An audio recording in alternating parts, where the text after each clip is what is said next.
Magabii sa tanan. Kami ay Kambanta 13 sa Florante at Lora at ako pala si Adrian L. Carillo sa Section 8O. Talisataan, inamo sinuyo. Inamo ng ina ang kaniyang anak upang tumigil ito sa pag-iyak. Umidlip na tulog. Inamo ng ina ang kaniyang anak upang tumigil ito sa pag-iyak.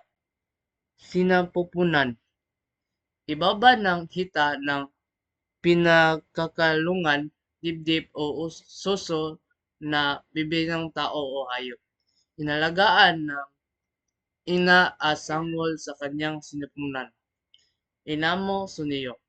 Kinalingan ni Aladdin si Turante habang ito ay may sakit. Hapo hingal. Hapo at hingal si Turante ay matapos tumakbo sa gubat. Tauhan. Ferrante. Si Ferrante ay ang pangunahing tauhan sa Ferrante at Lora ni Francisco Balagtas, isang madidigmang Tagalog ng anak ni Doc Riso, Aladdin. Si Aladdin naman ay isang marunong magdindigma, anak ni Sultan Ali Adab. Tagpuan. Isang madilim at mapangganip ng gubat kung saan namahinga si Ferrante sa tabi ng isang puno at malapad ng bato, lugar ng pahinga at pag-uuga ni Aladdin. Malagang pangyayari. Binuhat ni Aladdin si Ferrante at inalag sa malinis ng bato. Inamo niya si Ferrante na kumain upang magkaroon ng lakas. Umidlip si Ferrante habang nakahiga sa sinapunan ni Aladdin. Kinalinga ni Aladdin si Ferrante buong madamag.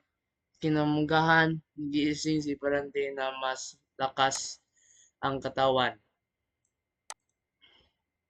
Buod, tinulungan at inalagaan ni Aladdin si Ferrante kahit sila ay magkaiba ng pinagmugulan. Pinakita ni Aladdin ang tunay na kabutihang loob sa pag-arago at pagbabantay kay Ferrante hanggang ito ay makabawi ng lakas. Konklusyon o aral. Ipinakita ng kabanata na ang tunay na kabayanihan ay nasa malasakit at pagdamay. Ang pagkakabigan at kabutihan ay hindi adlang ang rehiyon o lahi. Ito ay pagsulti o mga tanong sa mga question natin at manana ito. Salamat po sa tanan.